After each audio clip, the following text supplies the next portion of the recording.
നമസ്കാരം, മലയാളി വാർത്തയിലേക്ക് സ്വാഗതം. കേരള പോലീസിന് കഴിഞ്ഞ ദിവസം ഒരു കനത്ത തിരിച്ചടിയേറ്റിരിക്കുകയാണ്. KM ഷാജഹാനെ അറസ്റ്റ് ചെയ്തതുമായി ബന്ധപ്പെട്ട വിഷയത്തിലാണ് പോലീസിന് കനത്ത തിരിച്ചടി കോടതിയുടെ ഭാഗത്തു നിന്നും ഉണ്ടായിരിക്കുന്നത്. CPM നേതാവ് KJ ഷൈനെ സമൂഹ മാധ്യമങ്ങളിലൂടെ തുടർച്ചയായി അപകീർത്തിപ്പെടുത്താൻ ശ്രമിച്ചു എന്ന കേസിൽ യൂട്യൂബർ KM ഷാജഹാനെ അറസ്റ്റ് ചെയ്തിരുന്നു. കഴിഞ്ഞ ദിവസം അദ്ദേഹത്തിന് ജാമ്യം കിട്ടിയിരിക്കുകയാണ്. ജാമ്യം കിട്ടുക മാത്രമല്ല, പോലീസിനെ വിമർശിച്ചുകൊണ്ടുള്ള ചില ചോദ്യങ്ങൾ കോടതി ഉന്നയിച്ചിരിക്കുകയാണ്.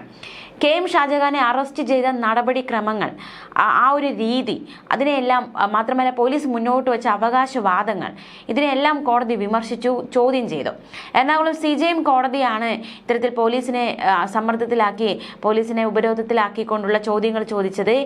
ആരാണ് അധികാരം നൽകിയതെന്നത് അടക്കമുള്ള ഒരു ചോദ്യമൊക്കെ കോടതിയുടെ ഭാഗത്തു നിന്നും ഉണ്ടായിരിക്കുകയാണ്. ഉപാധികളോടെയാണ് KM ഷാജഹാന് ജാമ്യം അനുവദിച്ചത്.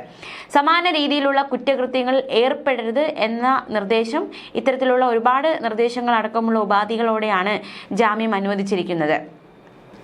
തിരുവനന്തപുരം ആക്കുളത്തുള്ള അദ്ദേഹത്തിന്റെ വീട്ടിൽ നിന്നായിരുന്നു പോലീസ് കസ്റ്റഡിയിലെടുത്തത്. KM ഷാജഹാനെ കൊച്ചി ചെങ്ങമനാട് SHOയുടെ നേതൃത്വത്തിലുള്ള പ്രത്യേക അന്വേഷണ സംഘമായിരുന്നു ആലുവ റൂറൽ സൈബർ സ്റ്റേഷനിൽ എത്തിച്ചത്. തുടർന്ന് വൈകിട്ടോടെയാണ് കോടതിയിൽ ഹാജരാക്കിയത്. എന്നാൽ കേസെടുത്ത് വെറും 3 മണിക്കൂറിനുള്ളിൽ എങ്ങനെയാണ് പോലീസ് എറണാകുളത്ത് നിന്ന് തിരുവനന്തപുരത്ത് KM ഷാജഹാന്റെ വീട്ടിലെത്തി കസ്റ്റഡിയിൽ എടുത്തത് എന്ന നിർണായകമായ ചോദ്യമാണ് കോടതി മുന്നോട്ട് വെച്ചത്.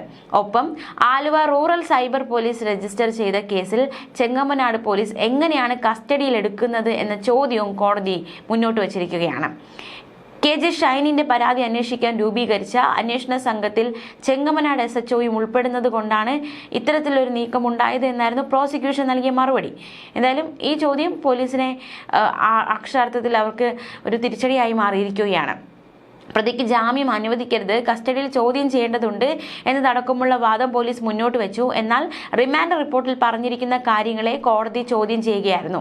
പരാതിക്കാരിയെ പൊതുസമൂഹത്തിന് മുന്നിൽ മോശമായി ചിത്രീകരിക്കുകയും സ്ത്രീത്വത്തെ അപമാനിക്കുകയും ചെയ്യുന്നതിനായി പരാതിക്കാരിയുടെ പേര് വെളിപ്പെടുത്തിക്കൊണ്ട് ലൈംഗിക ചുവയുള്ള പരാമർശങ്ങളും ഭീഷണിയുടെ സ്വരത്തിലുള്ള വീഡിയോകളും നിരന്തരമായി ചെയ്യുന്നുവെന്നും ഇത് ഗുരുതരമായ കുറ്റമാണ് എന്നതടക്കമുള്ള ഗുരുതരമായിട്ടുള്ള ആരോപണങ്ങളാണ് റിമാൻഡ് റിപ്പോർട്ടിൽ KM ഷാജഹാനെതിരെ ഉള്ളത്. പക്ഷേ റിമാൻഡ് റിപ്പോർട്ടിലുള്ള ലൈംഗിക പരാമർശങ്ങളൊന്നും വീഡിയോയിൽ ഇല്ലല്ലോ എന്ന് കസ്റ്റഡിയിൽ ചോദ്യം ചെയ്യേണ്ട ആവശ്യം എന്താണ് എന്നീ നിർണായകമായ ചോദ്യങ്ങളാണ് കോടതി പോലീസിനോട് ചോദിച്ചത്. തുടർന്നായിരുന്നു ജാമ്യം ഉപാധികളോടെ കോടതി അനുവദിക്കുകയും ചെയ്തത്. എന്തായാലും പോലീസിന് കനത്ത തിരിച്ചടിയാണ് ഇത് ഏൽപ്പിച്ചിരിക്കുന്നത്. കഴിഞ്ഞ ദിവസങ്ങളൊക്കെ KJ ഷൈനെതിരെ ഇത്തരത്തിൽ മോശമായ പരാമർശങ്ങൾ നടത്തിയെന്ന പരാതി വരുന്നു. പിന്നാലെ KM ഷാജഹാന്റെ വീട്ടിൽ പോലീസ് എത്തുന്നു. അദ്ദേഹത്തിന്റെ iPhone അടക്കം പിടിച്ചെടുക്കുന്നു. അതായത് ഈ വീഡിയോ ഷൂട്ട് ചെയ്തത് എവിടെ നിന്ന് അപ്ലോഡ് ചെയ്തു എന്ന വിവരങ്ങളൊക്കെ അന്വേഷിക്കാൻ വേണ്ടിയിട്ടാണ് അദ്ദേഹത്തിന്റെ ഫോണ് പോലീസ് പിടിച്ചെടുത്തത്. പിന്നാലെ അദ്ദേഹത്തിന് ചോദ്യം ചെയ്യാൻ വിളിപ്പിക്കുന്നു. മണിക്കൂറുകൾ നീണ്ടു നിന്ന ചോദ്യം ചെയ്യലിനൊടുവിലാണ് അദ്ദേഹത്തെ അറസ്റ്റ് ചെയ്തത്. മാത്രമല്ല ഇപ്പോൾ ജാമ്യവും കിട്ടിയിരിക്കുന്നു. അത് പോലീസിന് തിരിച്ചടിയായി മാറിയിരിക്കുകയാണ്. എന്തായാലും ഈ KM ഷാജഹാനെ അറസ്റ്റ് ചെയ്തപ്പോൾ KJ ഷൈൻ പ്രതികരിച്ചിരുന്നു. ആ പ്രതികരണത്തിലേക്ക് കൂടി നേരത്തെ തനിക്കെതിരെ സൈബർ ആക്രമണവും അധിക്ഷേപകരമായ പരാമർശങ്ങളും നടത്തുന്നു എന്ന് കാട്ടി KJ ഷൈന്റെ പരാതിയിൽ പോലീസ് കോൺഗ്രസ് പറവൂർ മണ്ഡലം സെക്രട്ടറി CK ഗോപാലകൃഷ്ണൻ, ഷാജഹാൻ എന്നിവർക്കെതിരെയാണ് കേസെടുത്തത്. തുടർന്ന് KM ഷാജഹാന്റെ വീട്ടിൽ റെയ്ഡ് നടത്തി ഫോൺ പിടിച്ചെടുത്തിരുന്നു. പിന്നാലെ 6 മണിക്കൂറോളമാണ് അദ്ദേഹത്തെ ചോദ്യം ചെയ്തത്. അതിനുശേഷം വിട്ടയച്ചു. എന്നാൽ പിന്നീട് പ്രസിദ്ധീകരിച്ച വീഡിയോയിൽ തന്റെ പേരടക്കം ഷാജഹാൻ പരാമർശിച്ചു എന്ന് കാട്ടി KJ ഷൈൻ വീണ്ടും പരാതി നൽകുകയായിരുന്നു. ഇതിന് പിന്നാലെ തിരുവനന്തപുരത്തെത്തി പോലീസ് KM ഷാജഹാനെ കസ്റ്റഡിയിലെടുക്കുകയായിരുന്നു. എന്തായാലും എറണാകുളം CJM കോടതി അദ്ദേഹത്തിന് ജാമ്യം അനുവദിച്ചിരിക്കുന്നു. 2 ആൾ ജാമ്യത്തിലും 25,000 രൂപയുടെ ബോണ്ടിലുമാണ് ഷാജഹാന് ജാമ്യം അനുവദിച്ചത്. സമാനമായ കുറ്റകൃത്യം ആവർത്തിക്കരുത് എന്ന നിർദ്ദേശവും കോടതി വക. മാത്രമല്ല കോടതി ചോദിച്ച ചില ചോദ്യങ്ങൾ കൂടി നമുക്ക് നോക്കാം. അതായത് റിമാൻഡ് റിപ്പോർട്ടിൽ ലൈംഗിക ചുവയുള്ള വാക്കുണ്ടോ? ഈ ഒരു കേസ്, അതായത് തനിക്കെതിരെ ഇത്തരത്തിലൊരു പരാതി ഉയർന്നപ്പോൾ മുതൽ KM ഷാജഹാൻ മുന്നോട്ട് വെച്ചൊരു വാദമുണ്ട്. അതായത് അദ്ദേഹം ആരുടെയും പേര് പറഞ്ഞിട്ടില്ല. അപ്പോൾ പേര് പറയാതെ നടത്തിയ വീഡിയോ, അപ്പോൾ എങ്ങനെയാണ് താൻ ആ വ്യക്തിക്കെതിരെ പറഞ്ഞു എന്ന് പറയും? മാത്രമല്ല താൻ ഒരിക്കലും ആ സ്ത്രീക്കെതിരെയല്ല, മറിച്ച് ആ സ്ത്രീക്കുണ്ടായ ആക്രമണത്തെക്കുറിച്ചാണ് സംസാരിച്ചത്. അപ്പോൾ എങ്ങനെയാണ് താൻ അവർക്ക് തങ്ങൾക്കെതിരെ ലൈംഗിക പരാമർശം നടത്തിയെന്ന ഒരു പരാതി ഉന്നയിക്കപ്പെടുക എന്ന ചോദ്യം കെ എം ഷാജഹാൻ മുന്നോട്ട് വെച്ചിരുന്നു. എന്നാലും കോടതിയും അത്തരത്തിൽ തന്നെയാണ് ചോദിച്ചിരിക്കുന്നത്. അതായത് റിമാൻഡ് റിപ്പോർട്ടിൽ ലൈംഗിക ചുവയുള്ള വാക്കുണ്ടോ എന്ന് കോടതി പോലീസിനോട് ചോദിച്ചു. കേസ് എടുത്ത് 3 മണിക്കൂറിനുള്ളിൽ അറസ്റ്റ് ഉണ്ടായോ എന്ന നിർണായകമായ മറ്റൊരു ചോദ്യം കൂടി കോടതി ഉന്നയിക്കുകയുണ്ടായി. ചെങ്ങമനാട് നിന്ന് പോലീസ് എങ്ങനെ തിരുവനന്തപുരത്ത് എത്തിയെന്നും ചെങ്ങമനാട് SIക്ക് അറസ്റ്റിനുള്ള അധികാരം ആര് നൽകിയെന്നും എറണാകുളം CJയും കോടതി ചോദിച്ചു. ഷാജഹാൻ തുടർച്ചയായി കുറ്റം ആവർത്തിക്കുകയാണെന്നും കസ്റ്റഡിയിലെടുത്ത് ചോദ്യം ചെയ്യേണ്ടതുണ്ടെന്നും പ്രോസിക്യൂഷനും വാദിച്ചു.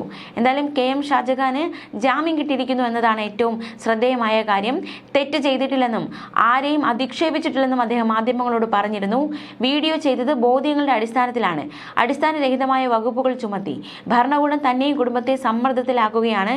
ഇരകൾക്ക് വേണ്ടി സംസാരിക്കുന്ന ആളാണ് താനെന്നും ഷാജഹാൻ നേരത്തെ പ്രതികരിച്ചിരുന്നു. മാത്രമല്ല 25,000 രൂപയുടെ ബോണ്ട്, 2 ആൾജാമ്യം, അന്വേഷണവുമായി സഹകരിക്കണം, സമാന കുറ്റകൃത്യം ചെയ്യരുത്, തെളിവുകൾ നശിപ്പിക്കരുത് എന്നിവ അടക്കമുള്ള വ്യവസ്ഥകളാണ് ജാമ്യ വ്യവസ്ഥയിൽ ഉള്ളത്. കഴിഞ്ഞ ദിവസങ്ങളിൽ അദ്ദേഹത്തിന്റെ തിരുവനന്തപുരം ആക്കുളത്തെ വീട്ടിൽ നിന്ന് അദ്ദേഹത്തെ അറസ്റ്റ് ചെയ്തിരുന്നു. കേസിൽ അദ്ദേഹത്തെ അന്വേഷണ സംഘം ചോദ്യം ചെയ്തിരുന്നു. വിവാദ വീഡിയോ സൂക്ഷിച്ച മെമ്മറി കാർഡ് പിടിച്ചെടുത്തിരുന്നു. ജാമ്യമില്ലാ കുറ്റമായിരുന്നു ഷാജഹാനെതിരെ ചുമത്തുന്നതെന്നും പ്രാഥമിക ചോദ്യം ചെയ്യലുകൾക്ക് ശേഷം അറസ്റ്റ് രേഖപ്പെടുത്തി കോടതിയിൽ ഹാജരാക്കുമെന്നതടക്കമുള്ള വിവരങ്ങൾ വന്നിരുന്നു. അതേസമയം KM ഷാജഹാന്റെ അറസ്റ്റുമായി ബന്ധപ്പെട്ട് KJ ഷൈൻ പ്രതികരിച്ചതും ശ്രദ്ധേയമാണ്. കേസിലെ പുരോഗതിയോട് കേരള പോലീസിന് ബിഗ് സല്യൂട്ട് എന്നായിരുന്നു KJ ഷൈന്റെ പ്രതികരണം. ഷാജഹാന്റെ വീട് റെയ്ഡ് നടത്തിയതും ഫോൺ പിടിച്ചത് അടക്കമുള്ള നടപടികളെയാണ് KJ ഷൈൻ പ്രകീർത്തിച്ചത്. പറവൂർ മണ്ഡല സെക്രട്ടറി CK ഗോപാലകൃഷ്ണനും 2ാം പ്രതി ഷാജഹാനുമായിരുന്നു. ഒരു CPI നേതാവും MLA ഉൾപ്പെട്ട സംഭവം എന്ന പേരിൽ ഷാജഹാൻ സമൂഹ മാധ്യമങ്ങളിൽ വഴി പുറത്തുവിട്ട വീഡിയോ പങ്കുവയ്ക്കുക മാത്രമാണ് താൻ ചെയ്തത് എന്നായിരുന്നു 1ാം പ്രതി ഗോപാലകൃഷ്ണന്റെ പ്രതികരണം. ഒളിവിൽ പോയ ഗോപാലകൃഷ്ണന്റെ മുൻകൂർ ജാമ്യാപേക്ഷ കോടതി മുൻപാകെയുണ്ട്. ചോദ്യം ചെയ്ത് വിട്ടയച്ചതിനു പിന്നാലെ പരാതിക്കാരിയുടെ പേരും FIRലെ വിവരങ്ങളും വെളിപ്പെടുത്തിക്കൊണ്ട് ഷാജഹാൻ വീണ്ടും YouTube വീഡിയോ പോസ്റ്റ് ചെയ്തു. പരാതിക്കാരിയുടെ പേരടക്കം ഷാജഹാൻ വീഡിയോയിൽ പറഞ്ഞിരുന്നു. തുടർന്ന് KJ ഷൈൻ വടക്കൻ പറവൂർ പോലീസ് സ്റ്റേഷനിൽ പരാതി നൽകുകയായിരുന്നു. ഇത് മുൻ കേസ് അന്വേഷിക്കുന്ന പ്രത്യേക അന്വേഷണ സംഘത്തിന് കൈമാറിയതോടെയാണ് ഷാജഹാനെ അറസ്റ്റ് ചെയ്യാൻ തീരുമാനിച്ചത്. മുഖ്യമന്ത്രി പിണറായി വിജയനെതിരെ കുറച്ചധികം കാര്യങ്ങൾ പറയാനുണ്ടെന്നായിരുന്നു കൊച്ചിയിൽ എത്തിച്ചപ്പോൾ KM ഷാജഹാന്റെ മറുപടി. ന്യൂസ് ഡെസ്ക് മലയാളി വാർത്ത.